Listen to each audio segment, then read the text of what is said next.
मुंबई महापालिकेतील भ्रष्टाचाराचं विसर्जन करणार असा निर्धार उपमुख्यमंत्री देवेंद्र फडणवीस यांनी केलाय। मविया सरकारनं गणेशोत्सवावर निर्बंध आणले, त्यामुळे राज्य गुजरातच्या मागे गेलं अशी जोरदार टीका उपमुख्यमंत्री देवेंद्र फडणवीसांनी मविया सरकारवर केली आहे। राज्याला गुजरातच्या पुढे नेण्यासाठी आणि मुंबईकरांचं जीवन सुकर करण्यासाठी प्रयत्नांची पराकाष्ठा करणार असल्याचं देखील त्यांनी म्हटलं। भारतीय जनता पार्टी मुंबईच्या वतीनं आयोजित मुंबई मोरया या गणेशोत्सव स्पर्धेच्या पारितोषिक वितरण समारंभामध्ये ते बोलत होते।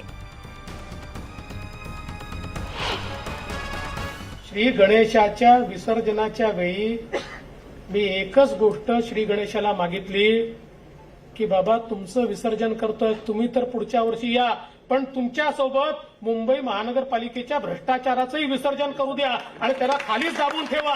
त्या अरबी समुद्राच्या आतमध्ये हा भ्रष्टाचार असा अडकला पाहिजे की कधी वर येण्याचं नावच या भ्रष्टाचाराने घेऊ नये।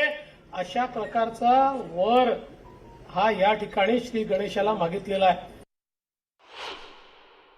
आणि आपण गणेशोत्सवाला परवानगी नाकारली तर अशीची गुजरातच्या मागे गेलो, क्रमांक खाली गेला।